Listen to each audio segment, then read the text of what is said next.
Greetings, dear viewer. The story from the girl's face. And the world, alas, is not always saved by beauty. We live right in this world if we love it. Every resident of our house where I live knew how ugly our local cat was. Ugly loved three things in this world: fighting for survival, eating whatever turns up, and, let's say, love. In addition, the combination of these things plus living in our yard has left indelible traces. The cat had only one eye. On the same side, an ear was missing, and the left leg was broken and fused at some incredible angle, so it seemed that the cat was constantly going to turn the corner. He hasn't had a tail for a long time. And there was only a small stub that was constantly twitching. If not for the many scars that cover the head and shoulders of the freak, he could be called a dark gray striped cat. Anyone has seen him at least once, everyone had the same reaction: what an ugly cat. All children were strictly forbidden to touch him. Bottles and stones were thrown at him to drive him away.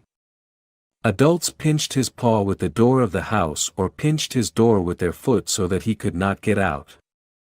Surprisingly, the ugly one always had the same reaction. If he was hosed down, he obediently moped until the tormentor got tired of this game. Something was thrown at him, he rubbed against his legs, as if apologizing. At the sight of the children, he ran to them and rubbed his head on his hands and purred loudly. When trying to take him in his arms, he immediately began to suck the corner of his blouse, a button, or anything else he could reach. Once the ugly one was attacked by the neighborhood dogs. Through the window I could hear the dogs barking, his cries for help and the commands, "Faz," of the dogs' owners. I immediately rushed to help. Before I could run up to him, he was already lying on the ground, covered in blood and almost dead. He was trembling with fear and pain. His body, legs, the back of his body were completely different from the previous ones. His sad life has come to an end. A tear mark crossed his forehead. At the moment when I was carrying him home, he was in agony and wheezing.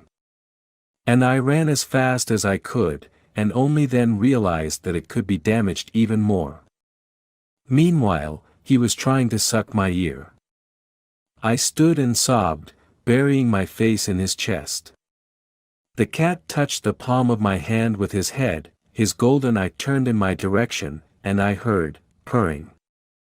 And even experiencing such terrible pain, the cat asked for a drop of love. Perhaps a little bit of compassion. And at that moment, I thought that I was dealing with the most loving being I had ever met in my life. The most beloved and the most beautiful. And he looked at me, confident that I would be able to soften his pain. The ugly one died in my arms before I could get home, and I sat for a long time at my entrance, holding him on my lap. Then I was interested to find out how one unfortunate cripple was able to change my ideas about what true purity is, true love. It was real. The ugly one has informed me more about compassion than 1,000 books, lectures, or conversations. And I will always be grateful to him. His body was crippled, and my soul was scratched. Now it's time for me to learn to love properly and deeply. To give love to your neighbor without a trace. Most of us want to be richer, more successful, be strong and beautiful. I will always strive for one thing: to love like an ugly cat. If you liked the story, then don't forget to subscribe to the channel, like it, and share it with friends and family.